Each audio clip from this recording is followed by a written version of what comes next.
Hello to all my friends and family, and welcome to this episode of Jim's 5am Club. What I'd like to do today is to go on a walk and talk here in the local park and to deliver another book, a discussion, and the book that I've selected for today's chat is entitled Unwinding Anxiety. And this book looks at the new science that shows how to break the cycles of worry and fear. And this book is authored by a doctor named Judson Brewer and published on the 9th of March 2021. I was at home.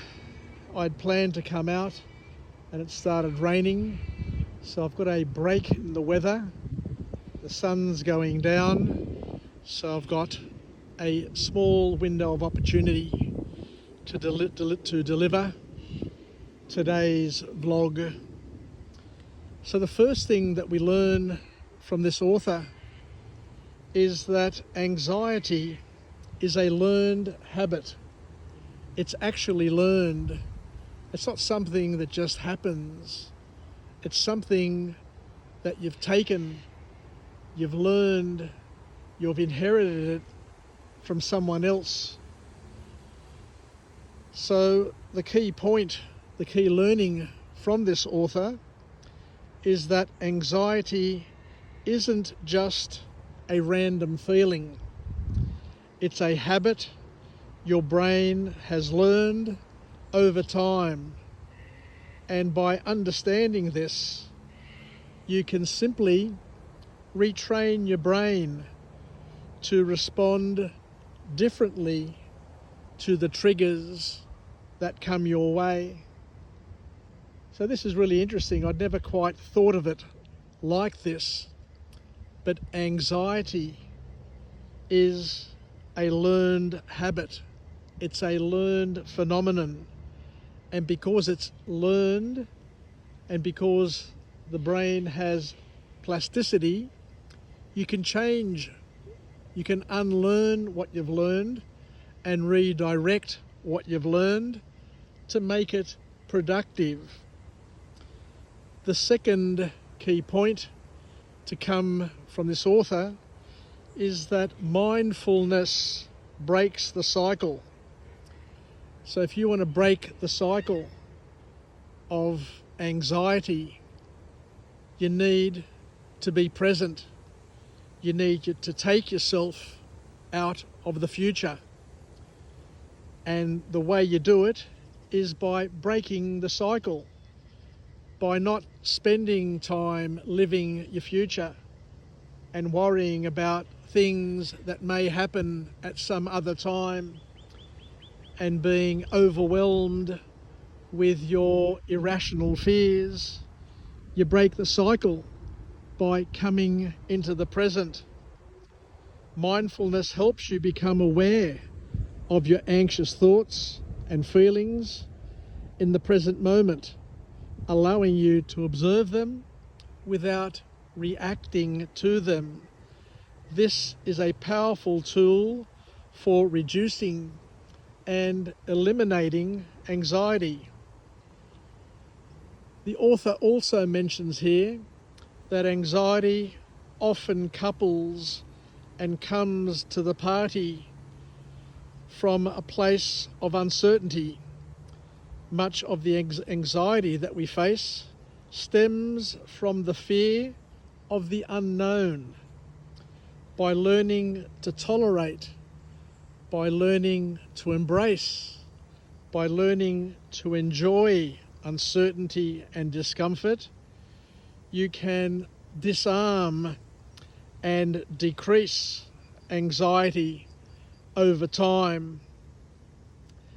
The author here reminds us that the brain, your brain, my brain, seeks rewards, and the brain is wired to seek these rewards over and over again. When you recognize and interrupt the reward cycle tied to anxious thoughts, you can reduce anxiety's grip on your life. So what we need to do is to look at ways of rewiring your brain and knowing that rewiring is possible.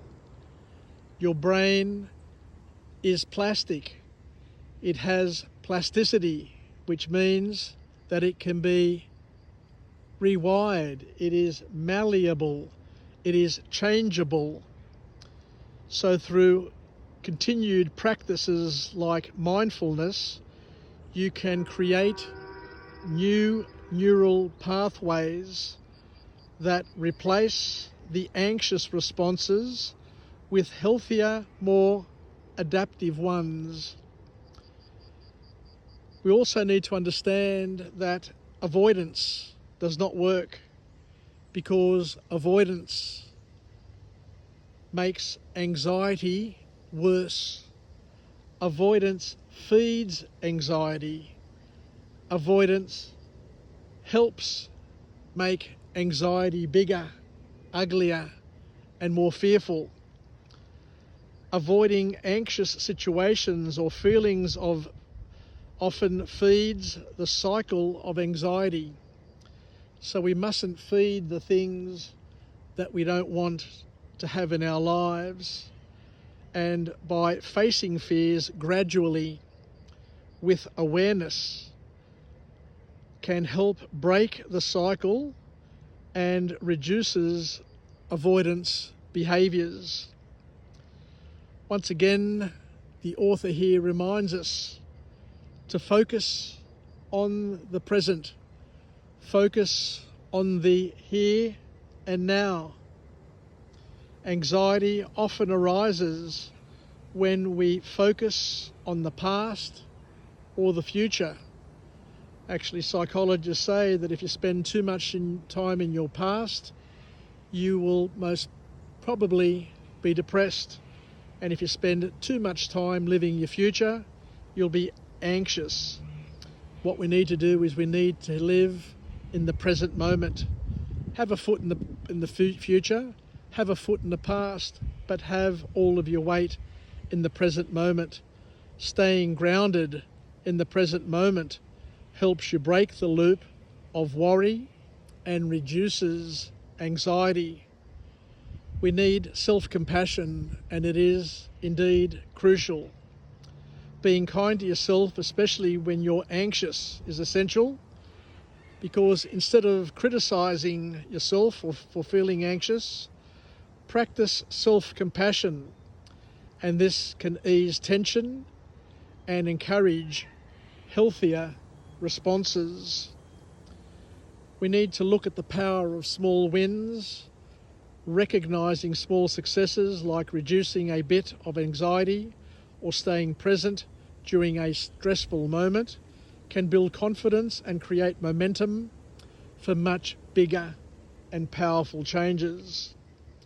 So we're called on to create new habits, but to know that creating new habits takes time. Changing anxiety-driven habits is a gradual process. By committing to consistent mindfulness practice and self-awareness, you can rewire your brain and reduce anxiety over time.